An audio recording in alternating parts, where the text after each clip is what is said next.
Hello, and welcome to Nature Connects, TNC in Massachusetts webinar series that connects you with scientists, experts, influencers, and our partners from New England and around the world. Thank you for joining us today. I'm your host, Alison Bowden, TNC in Massachusetts Co-Interim State Director and Director of Conservation Science and Strategy. We have an exciting program for you today.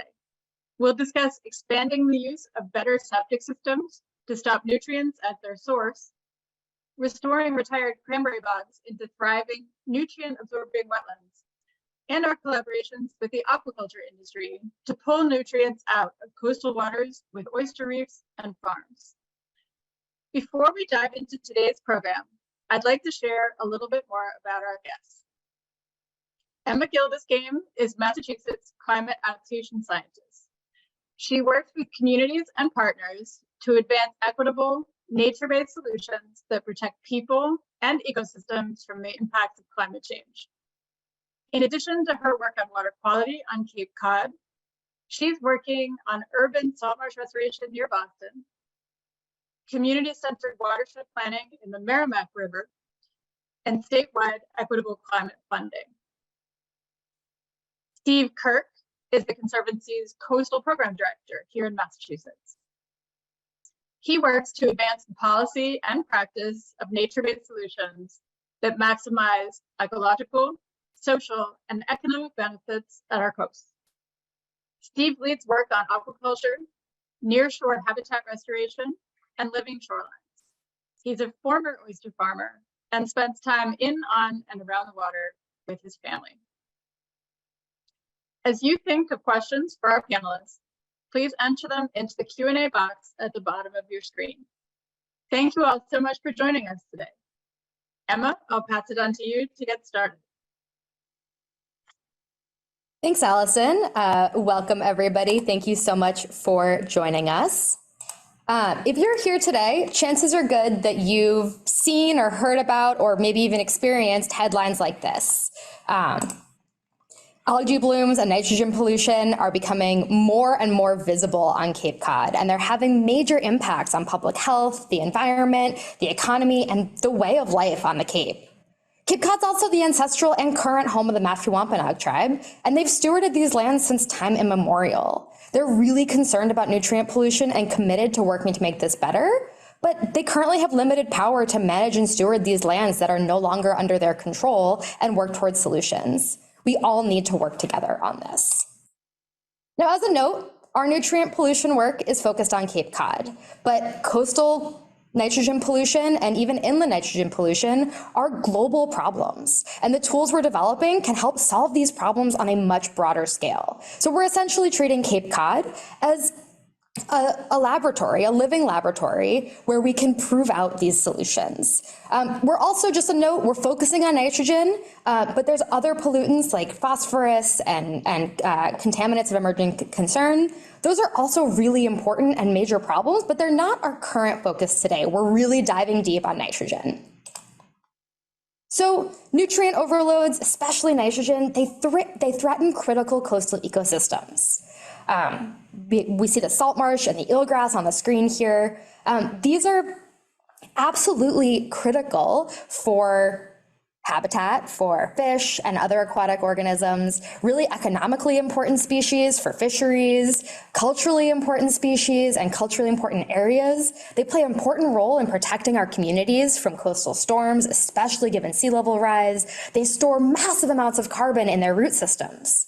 But when you have too many nutrients that flow to these salt marsh systems, salt marshes put way more of their energy into growing above ground, things like stems and leaves, and much less into their roots. This makes them much more susceptible to eroding and much less strong against sea level rise, storm surges, and this is really a major challenge because salt marshes are already under threat from things like development, fragmentation, and sea level rise. So nutrients are exacerbating this issue. For eelgrass, they're plants that grow on the bottom of the ocean or the bottom of our estuaries and coasts. And so they need clear water to be able to photosynthesize. And the algal blooms and other kind of cloudier water caused by nutrient pollution is contributing to massive loss of eelgrass beds along our coast.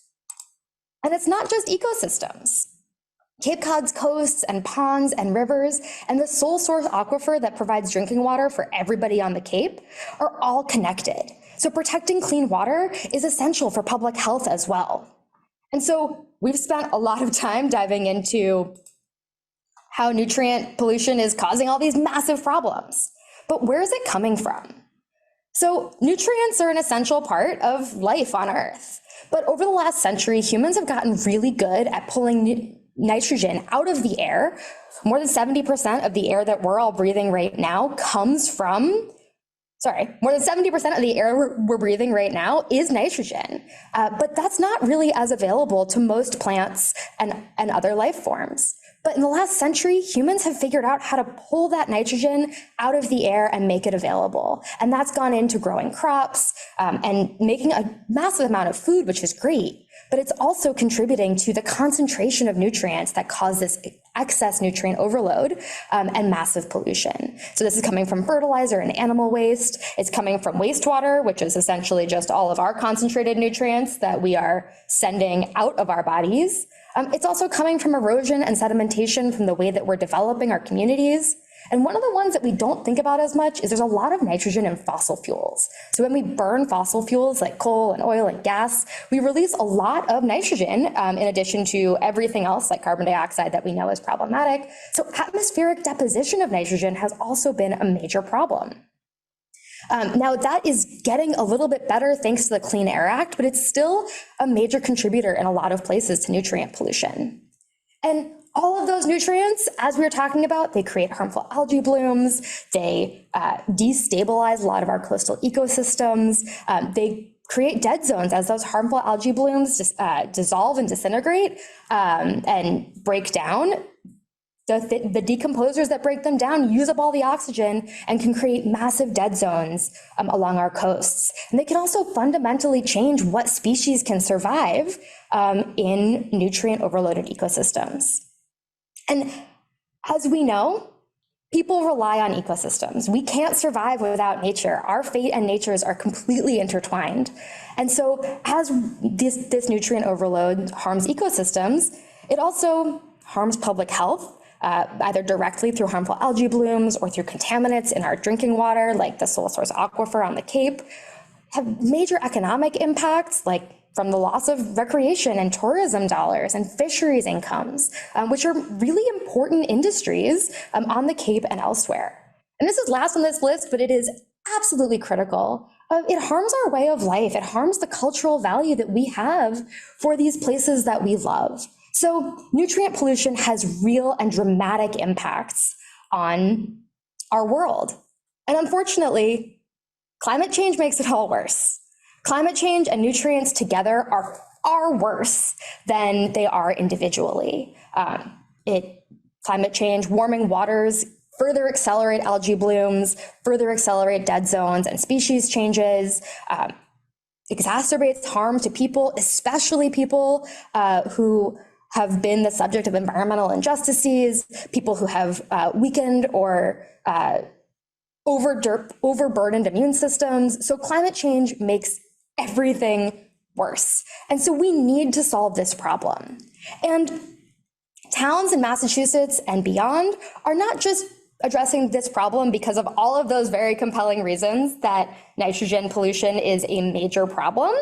There are also laws that require towns to take action. We could spend an entire webinar on all the different laws related to Clean Water Act. I will spare you that. The one that I'm going to focus on is the TMDLs, which is a total maximum daily load. It's a super jargony way to talk about pollution diets. Basically, if water isn't meeting the water quality standards, the water quality goals that a state has set out for it under the Clean Water Act, they're required to come up with a plan, a budget, to get those waters back to a healthy, clean state. And so if you can see on this image, all these areas in red are places on the Cape where water quality for nitrogen specifically is not meeting those goals, where there is more nitrogen than the Clean Water Act allows. And so towns within these areas are required to clean up those waters. Massachusetts also has among the strictest rules for approving new septic systems, and Mass DEP is in the process of updating those Title V septic rules, which is basically the part of the law that governs how septic systems are managed. And they're looking at updating these so that areas in nitrogen-sensitive areas, like all these places on the Cape, have to have nitrogen-removing septic systems. And they're also looking at something called a watershed permit to really bring together all of the possible solutions to reduce nitrogen under one umbrella at a science-driven scale. So all of those policy updates are going to play a really important role in how towns are going to meet their requirements for reducing nitrogen. And so we know as scientists that watershed scale solutions work. Unlike town boundaries, which are often fairly arbitrary and wiggly, watersheds are a natural science-driven scale. And working at that scale allows you to think bigger and bring together as many different cost-effective, fast-acting solutions, because we don't have time to waste on this problem. We're seeing the impacts now, and so we have to act fast. We also know that there's a lot of cost burdens on communities, and this is an expensive problem to solve, and so we need to be as cost-effective as possible in solving it.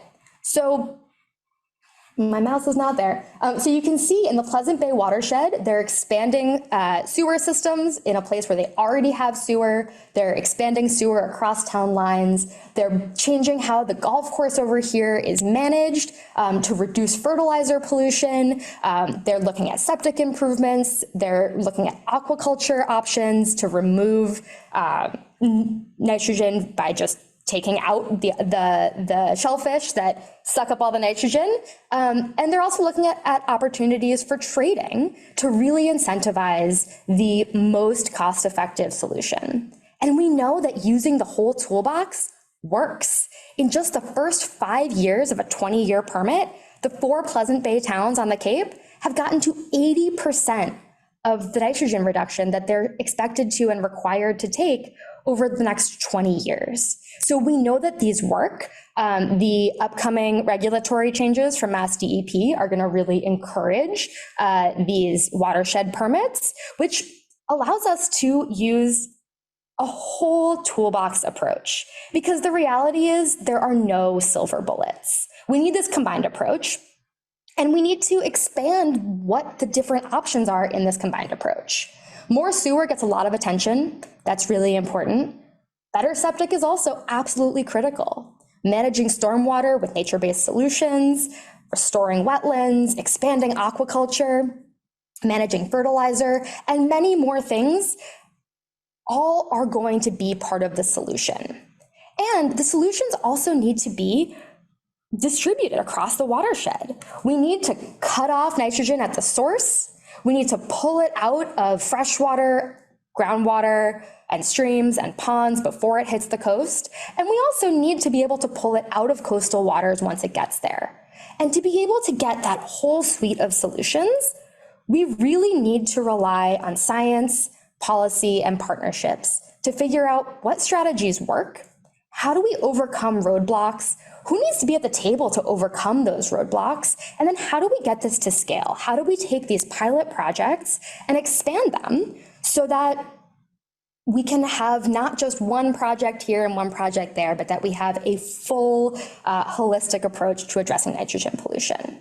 So at the table, TNC, we're working to advance nature-based solutions. We know we're not wastewater engineers. We also know that we need to work with the wastewater engineers. We need to figure out what role nature-based solutions like cranberry bog restoration and aquaculture and oyster reef restoration can play to get to clean water faster.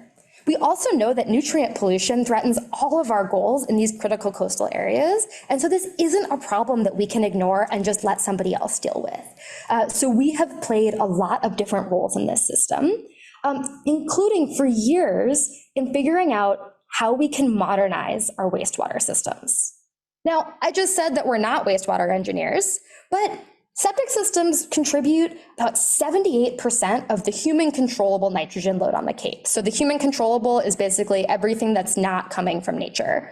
And so that is massive. We need more than a 50% reduction of nitrogen from septic systems to restore water quality. And this is basically because septic systems weren't designed to remove nutrients. They were just designed to remove pathogens and bacteria that directly make people sick. And so adding more sewer systems is one important tool in the toolbox, but it's really expensive, it's really slow, it's great in really densely populated areas, but it faces a lot of challenges in less densely developed areas where houses are further apart. And so TNC has been working for a long time to figure out, are there better septic systems that we can use to help fill in the gaps of modernizing wastewater systems? And the great news is that enhanced septic systems show promise. We're working with the Barnstable Clean Water Coalition, EPA, the Massachusetts Alternative Septic System Test Center, otherwise known as MassTech, on a pilot project around the Shubal Pond neighborhood in Barnstable. Basically, this is an area where sewer systems are at least 20, 30 years away, if the project goes on schedule, from getting sewers. That's basically the life of a septic system. So we're looking at, we've installed 13 systems in one neighborhood. Thanks to USGS and EPA, we have extensive groundwater monitoring. And over the first couple of years of this project, we're finding that they're really, really good at removing nitrogen. They have about 95% nitrogen removal, which is getting pretty close to the nitrogen removal that we're seeing from wastewater treatment systems. So this is really, really exciting. However, just like any other infrastructure, this 95% nitrogen removal relies on the system being operated and maintained correctly, which can be a challenge for individual homeowners. So one of the things that TNC has been working on is, how do we figure out the financing, the management, the policy frameworks that we need to scale this solution across the Cape? And this is really important because clean water is a communal benefit. All of us benefit from clean water. And so putting the burden and relying on individual homeowners to be able to solve this problem is really not distributing the burden fairly. And so a lot of that has to do with how, my slides don't advance, one moment. There we go. With how septic systems face different challenges than sewers. For a long time, septic systems have been basically up to a homeowner's responsibility to manage. While municipal sewer systems, you bring all the wastewater to one place. You have the financing, the monitoring, the maintenance, the operation, everything is in one centralized place. And so we know how to deal with centralized infrastructure. We have years and years of working with centralized infrastructure. With septic systems, you're essentially putting a tiny wastewater treatment plant in everyone's yard. And so we need to be able to bring the financing, the monitoring and maintenance, the expertise out to the individual homeowners. And this can actually be quite cost effective, but right now the burden falls wholly on the homeowner to deal with all of that. And it's not going to work. One of the big things that we knew is that these systems are expensive. And we know that they're less expensive than the costs of continuing to pollute with nitrogen. But we also know that asking individual homeowners to bear the burden of the increased costs of these nitrogen removing septic systems really wasn't going to work. So TNC worked with our NatureVest internal impact investing team and some external consulting support to figure out what financing mechanisms could we use to reduce that burden on homeowners. And really what we found is that a septic utility structure is essential. Basically, we need one entity that can bring together all of the financing, all of the management and monitoring, all of the construction permits and planning and design and all of that currently lands on the homeowner's responsibility.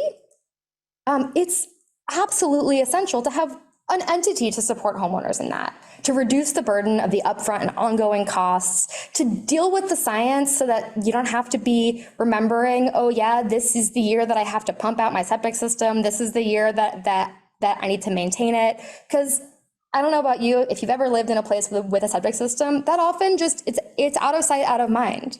The septic utility structure really takes it off of the homeowner's plate. And this is going to be really essential to be able to make sure that these systems are operating at their maximum nitrogen removing capacity, that we can get and leverage funding and financing from both public and private sources so that we can get to scale faster and better in the places where septic systems are the right solution. And so we are at a really exciting moment.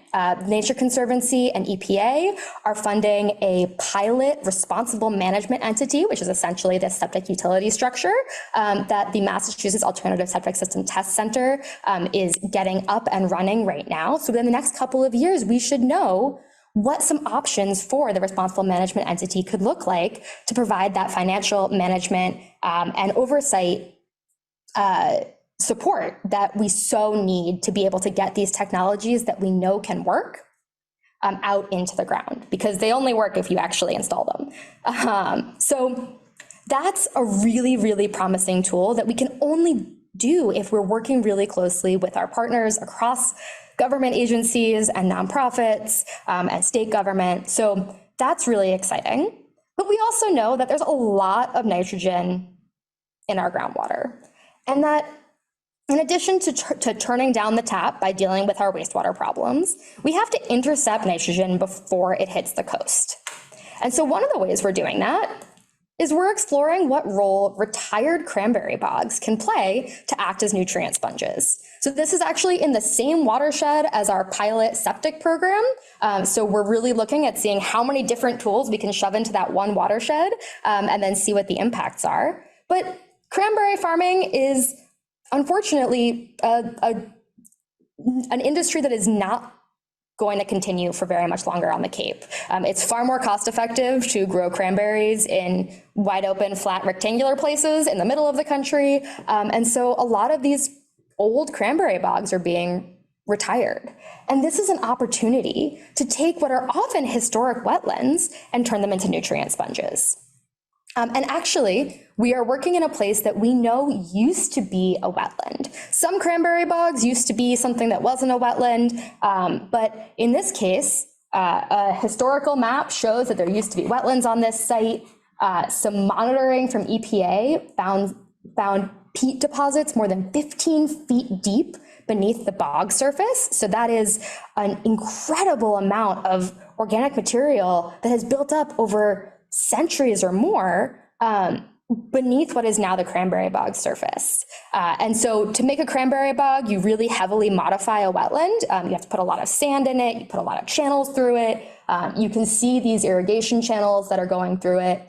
And that often means that water moves pretty quickly through these channels. And you can see on this thermal imagery that cold groundwater is rising to the surface in the bog channels. So we have this place where groundwater is bubbling up to the top, and we know that that groundwater is incredibly nitrogen rich because it's coming out of a neighborhood with a lot of septic systems. And so this is an opportunity to intercept that groundwater. And so we are working with the Barnstable Clean Water Coalition and consultants from Interfluve and the Master Wampanoag Tribe and a bunch of other partners to specifically design a restoration to slow down the water and pull nitrogen out of the water. Now there is a lot going on. This is a conceptual design. This is an early design. We have a lot more work before it's finalized. But basically, it's creating these very wiggly natural channels to get water slowing down in contact with plants so they can pull nitrogen out of the water. And also, it's not just going to be a place that has nitrogen removal. It's also going to provide really important habitat. It's going to provide fish passage. The Mashpee Wampanoag tribe is looking at what plants and other potential cultural uses we can restore to the site. There's going to be walking paths and recreation and stormwater management. So this bog is also an incredible example of opportunities where using nature as an inherent part of the solution can bring many more benefits than a solution that is targeted just towards one benefit, like nitrogen removal.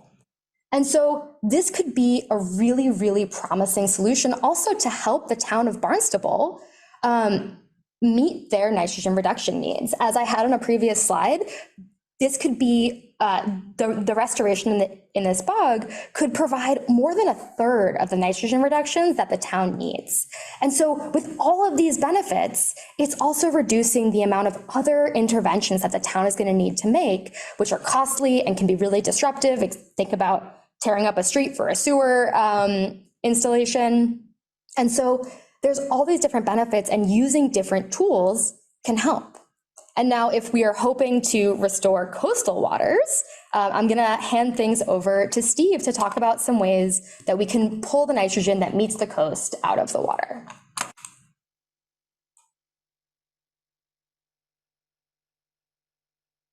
Hey, thanks a lot, Emma. If you could go to the next slide, please. Emma did a great job outlining the work that she's leading here for the Conservancy on identifying the sources, slowing down the nutrient pollution at the source on the way to the estuary where the greatest impacts of excess nitrogen and nutrients play out. So I'll talk for a few minutes about some interventions that we're working on here in the estuary. And so again, sort of starting right at the top, the idea is that with too many nutrients, it causes this cascading effect of negative impact on our estuaries, which are just really valuable. You can go to the next slide, please. So shellfish play a really important role in the functioning of our coastal systems. And here's a schematic sort of outlining several of the benefits that healthy shellfish populations play. And you'll see sort of right in the middle, there's this reference to nutrients in denitrification. I'll talk about that in a little bit. But just to first off say that with all the challenge of the excess nutrients, which all of these living things rely on, the too much of a good thing leads to a really bad thing. And so shellfish playing this important role, if you go to the next slide, are a really powerful tool in supporting what kind of condition our estuaries are in. Unfortunately, around the world, and certainly in our area, oyster habitat is largely gone. And so the Nature Conservancy has invested significantly and is in some ways known as an international leader in this type of practice of putting shellfish back where they belong. And so in thinking about habitat restoration, or even if it's not restoration, but creating this habitat in places where it's most needed is something that we have a lot of experience around the country and around the world. And it's a practice that we're trying to build some momentum here in Massachusetts. Next. Along with habitat restoration, we really also look to the aquaculture industry. And, you know, in many ways, the reason there is an aquaculture industry is that, you know, for a variety of reasons, like overharvest and pollution and shellfish disease, causing our native oyster populations to be greatly reduced, sort of springs out the need for and the thriving aquaculture industry. And one really interesting thing, if you think about the production of food, often we try to think about how we can make agriculture less negatively impactful on the environment when we can sort of turn that whole concept on its head in the form of shellfish aquaculture. If it's sited in an appropriate place and managed in an appropriate way, there are significant benefits that can come to the ecosystem, and those benefits really are sort of mirroring those that we look for when we're creating oyster habitat. So the ability to filter water, providing habitat for other species, but we're talking about nutrients here. You can go to the next slide. Just I'll mention briefly, and I'll refer you back to a couple of weeks ago when we had one of these webinar sessions about this specific program, where in essence, we're trying to really bring together the concepts of habitat creation and restoration with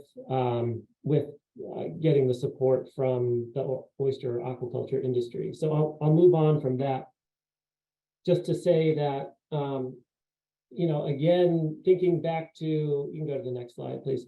Thinking back to what Emma mentioned, sort of in passing, but is an important component, that septic systems really are quite good at removing pathogens and bacteria, which would make our coastal waters dirty, unswimmable, and harvesting shellfish from an unhealthy activity.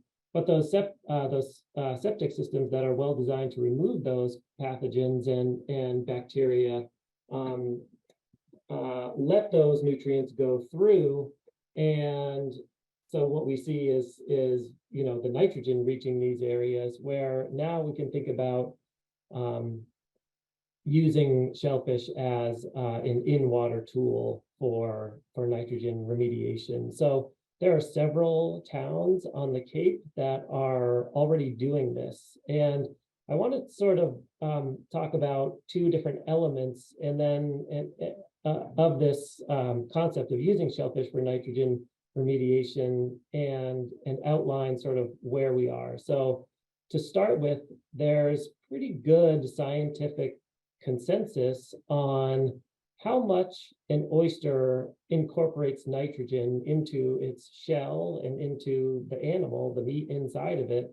And so when you pull that oyster or quahog out of the system, you take the nutrients and the nitrogen that are incorporated into it out of the system, and so that is pretty simple accounting. And in fact, that method, which we just sort of couch as bioextraction, is one of the tools that's already being employed by several towns on Cape Cod.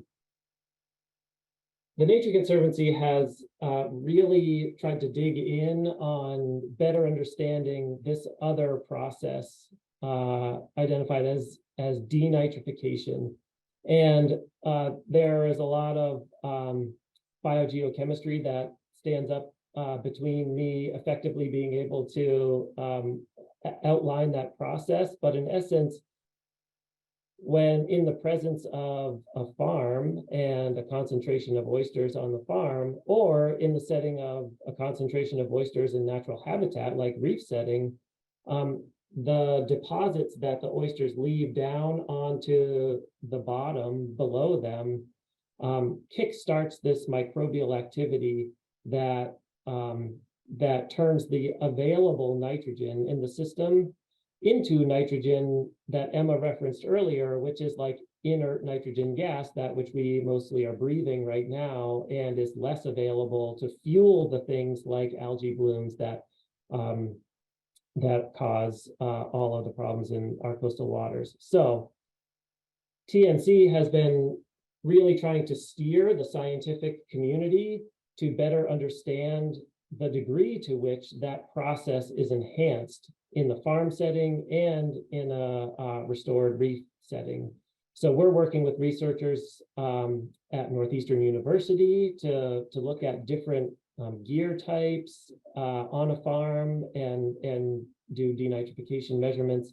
We're also funding, through that SOAR program I just briefly touched on, a lab at Boston University which is basically going to allow them to develop like a mobile laboratory, a sort of thinking of the food truck of denitrification research, where it will be cheaper and faster to get to a sampling site, run the sample, and get some localized information. So really trying to build the literature in science around the degree to which denitrification is occurring, and ultimately feed that into a policy realm where the bioextraction component of using shellfish is an approved technology, so to speak.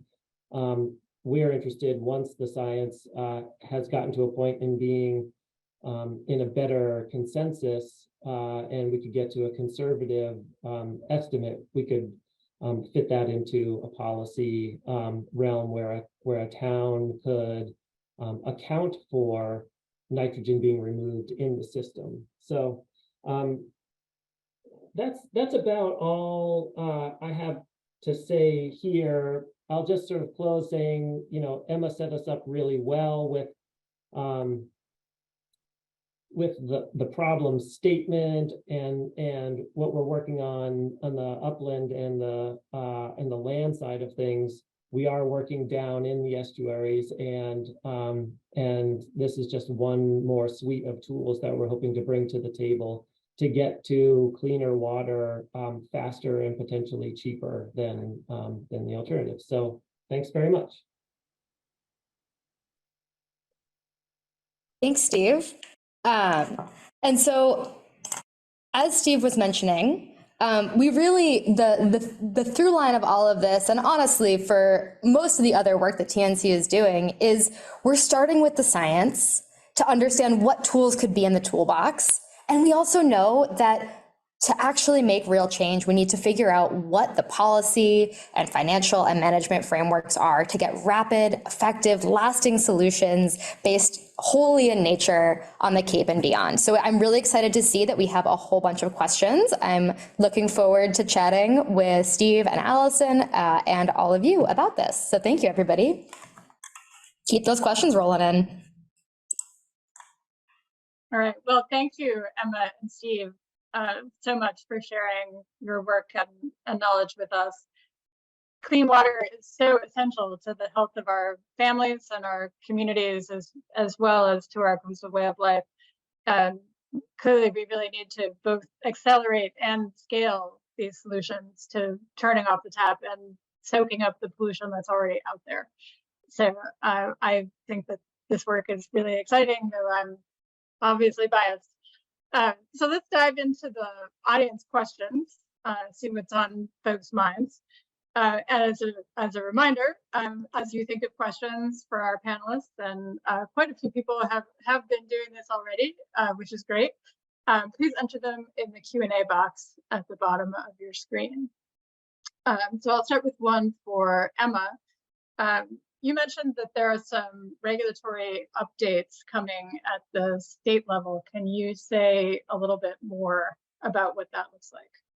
Yes, I can. So, as I mentioned, the Title V regulations govern how septic systems are approved, and basically, Massachusetts is a home rule state, which means that all 350-something state or towns and cities across the state have their own boards of health or similar agencies that actually implement these rules. But the Title V regulations set the framework for what does a town need to approve, or how does a town need to manage their septic systems for public health.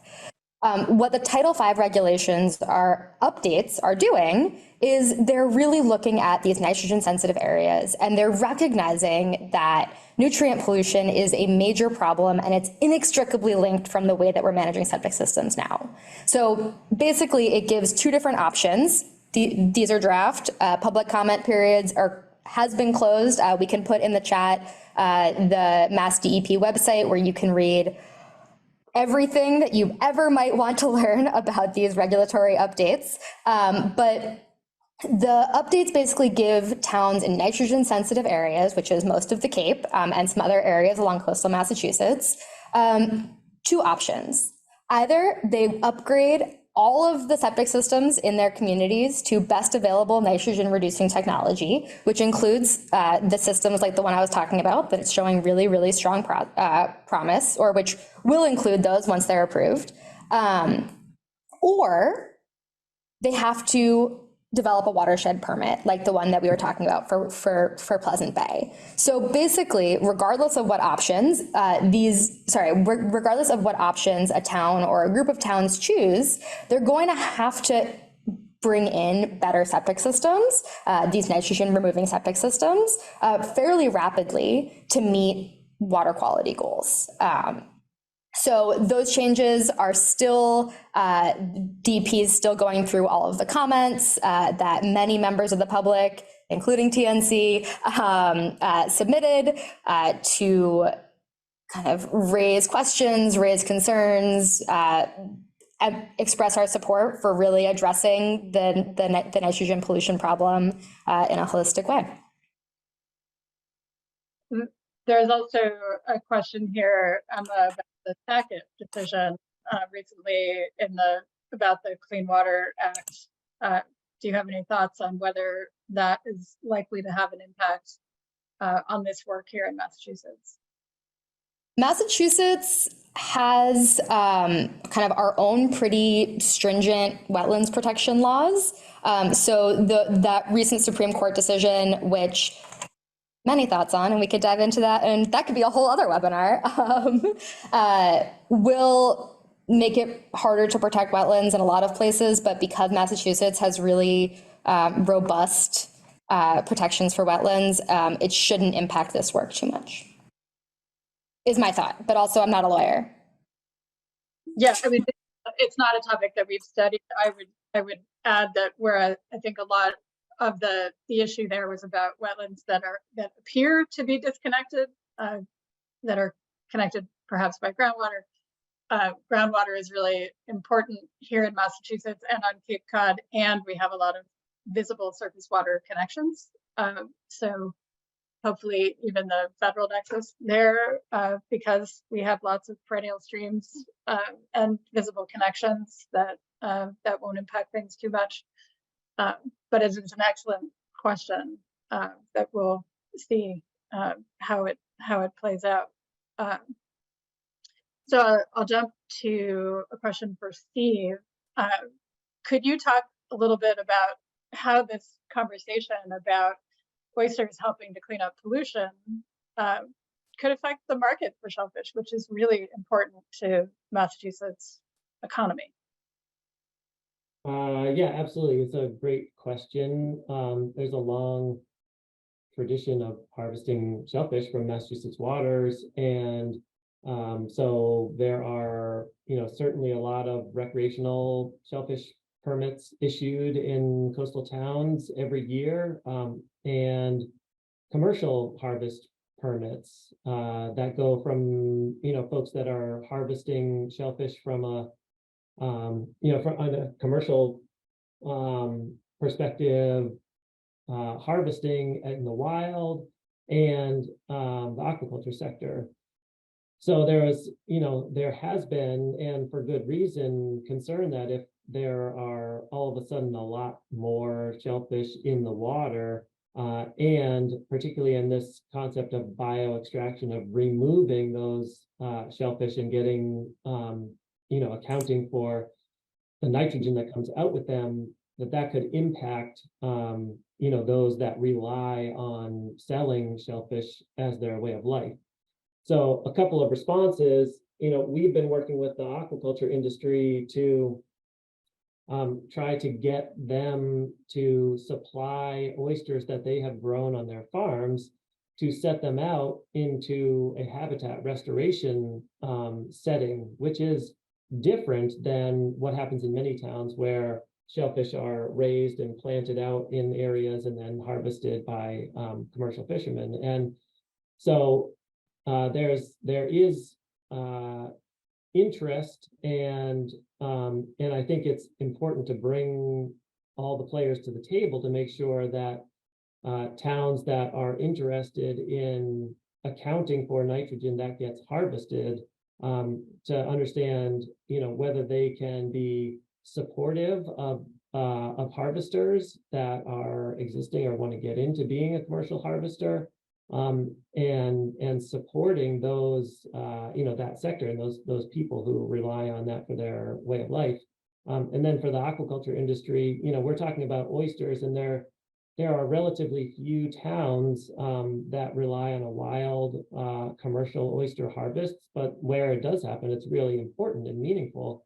And so while Emma mentioned being a home rule state, any of these decisions really do come down to the town and the character of the town that that they want to see play forward. And so in many ways, that poses a bit of challenge, because it's hard to scale to a statewide program for something like this. At the same time, it's really beneficial because programs can be designed to work within the character and the interest of that particular town. Thanks. A quick related follow-up to that, Steve. What about kelp? Kelp is also pretty well known to be removing nitrogen, just like any plant that needs nutrients to grow. Kelp will absorb nutrients, and on its harvest would be removing the nutrients from the system. Kelp is not grown in great abundance here in Massachusetts. There have been a lot of testing to try and bring that as an industry to Massachusetts, and there have been varied results of performance of kelp growing here. So you may see images of kelp that are a foot plus wide and 13, 15 feet long, in Maine or Alaska, and we haven't quite seen that level and amount of growth in Massachusetts. I think it's a really reasonable thing to continue to study. The market development, I think, is also a really big hurdle in kelp being a sort of more widely adopted crop that's grown here. And so I think there's great potential with some barriers. Thanks.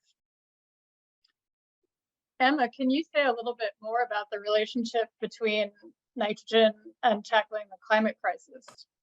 Ooh, I can. So I mentioned that nitrogen pollution and the climate crisis are together far worse than the sum of their parts. So there's a bunch of different angles to get in on this, but basically climate stresses out ecosystems and people, or climate change does. A healthy climate would be far less stressful. But climate change is a stressor and nutrient pollution is a stressor. And so when you put them together, any work that we're trying to do to build climate resilience would get completely undermined by nutrient pollution. So as an example, we know that salt marsh restoration can play an important role in helping coastal communities stay safer from the impacts of climate change. So there was a TNC study a few years ago after Hurricane Sandy that found billions, I'm pretty sure it was billions, definitely many millions of dollars in avoided damages in areas that had healthy marshes after Hurricane Sandy. We know that salt marshes play an important role in keeping us safer from the impacts of climate change. We also know that salt marshes store a lot of carbon, and that as they get destroyed, they release that carbon back to the atmosphere, further accelerating climate change. So we know that salt marshes are important in both fighting climate change and keeping us safer from the impacts of climate change. We also know that nutrient pollution degrades salt marshes. We know that it makes it harder for salt marsh species to survive. It can actually, nutrient pollution can really accelerate decomposition and erosion of salt marshes, which then releases all that stored carbon and makes those marshes less able to protect us from extreme storm events. And so that's just one of the examples of how climate change and nutrient pollution make each other worse. we can go into many more examples, but I also see that we have many, many questions. Was there a specific example that you were hoping I would talk about, or is that one example of many what you're looking for? I think that'll work. So there's a question then, sort of a comment and a question here from Angela Stiegler, a nature-based water treatment engineer, which is great. Thank you for joining us, Angela. So restoration efforts in natural streams and wetlands can be designed to also remove nitrogen pollution, but placing them in the landscape is a challenge. New sensors and data tools can help. Pairing nitrate sensors and monitoring efforts with AI and machine learning can help make these systems more effective. Is TNC working to test these within watersheds? Yes, our partners are. And so we are supporting our partners in doing this work. As I was saying, there are a lot of things happening, and one of our roles is to tie everything together and kind of help figure out where we can play a role in helping advance things. So we know EPA has been working on a nitrogen sensor to be able to remotely track how things are working. And so I think remote sensors monitoring absolutely play a critical role. In the cranberry bog project, we have some sensors going in. I don't know a ton of details about them because that's one of our partners' projects. But there is work in both the septic systems and the bog projects to use tech to solve these problems. And I can also follow up and connect you with the people who are working on this directly. Cool. Steve, this is a question from Beth Gibbons. Does TNC analyze regional hatchery capacity in planning scaled restoration projects? Is investment in hatchery capacity within our TNC's planning? Oh, that's a great question. So many of the oysters and shellfish that are farmed and or brought to our coastal waters by towns start their lives in hatcheries, and there are only a couple of commercial scale hatcheries in the state and relatively few in the New England region. It has been widely understood that hatchery capacity, even just for the aquaculture industry, is a bottleneck to the industry. And there have been examples where hatcheries are not able to produce enough shellfish for the demand. That's just a general statement. I think once we get to a point where shellfish restoration becomes a meaningful contributor to ecosystem health, that scaling up hatchery capacity is definitely a need. I think it's like step G, and we're on step B, just to put that in sequence, because what we're trying to do now is in some ways build the demand for habitat restoration, and we're approaching that by working with the aquaculture industry and trying to get the municipalities to see this as a viable tool. One more question I think we can squeeze in from Claude Rizzo. Are there any microorganisms that could be added to existing septic systems that could reduce the amount of nitrogen released? So actually, these nitrogen removing septic systems are working with microorganisms. So what they're doing is they're creating the right environment for these microorganisms to convert nitrogen in the water to atmospheric nitrogen, putting it back up into the air where we breathe it all day long. And so there's some work happening by our partners at the Massachusetts Alternative Septic System Test Center to look at other things that you can add into septic systems to remove things like phosphorus, which doesn't have an airborne phase or a atmospheric phase. But really the best thing to convert nitrogen to, and the best way to do it, is to work with microorganisms, create the habitat essentially that they need in that septic system so that they get converted to the less harmful version, which is atmospheric nitrogen and to gas. So that is a great question, and that is exactly the nitty-gritty of what we're doing, making happy microorganisms. So we're almost out of time. Emma and Steve, do you have any final thoughts that you'd like to share? Many. I love seeing all these questions. I love seeing the questions about, how can we play a role in making these changes happen? And I think the answer is keep asking questions, keep learning about things. Tina just dropped a link into the chat about the Potty Talk podcast, which our partners at MassTech are putting on. If you want to learn way more than you ever thought was fascinating about updated septic systems and other things about modernizing our wastewater systems, definitely check that out and keep talking about this, because we are at this cusp where we have the technologies, we have this toolbox of technologies. We're coming to pretty broad consensus that this is a problem. Unlike some other problems, we're not fighting over, is nutrient pollution a problem for the most part? But we're at a point where the policies, the finances, the science are all coming together to the point where we can see really dramatic change on this over the next, let's say, 5 years, if we keep working on it together, if we keep partnering, if we keep recognizing that we need all of these different types of expertise at the table, and we need to be looking at this as a toolbox approach. So I'm really excited to see what happens over the next several years, and I'm looking forward to having all of you along for the ride, asking good questions and talking to people about wastewater and also bogs and oysters. Yeah, I'll just quickly close saying, Emma's got this really great sort of global picture here and painting it really well, and we're doing our part here on the in estuary side, really trying to just have a additional piece that that towns and communities can lean into to get to better, cleaner water while while we all get good, healthy shellfish to eat along the way.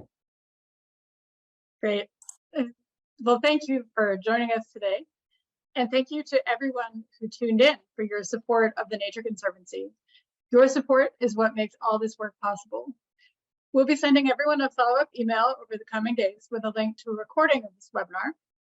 This is the last edition in our spring webinar series. We'll be taking a little break for the summer, but please stay tuned for a schedule of future series of webinars later this year. And if you'd like listening in, please be sure to share them with your friends and colleagues. You can follow us on social media at conserve_MA on Facebook and Instagram to keep up with our work and get updates on upcoming virtual opportunities to connect with us. Please keep an eye on nature.org/MA for past recordings and information on future webinars. Thank you and have a wonderful afternoon.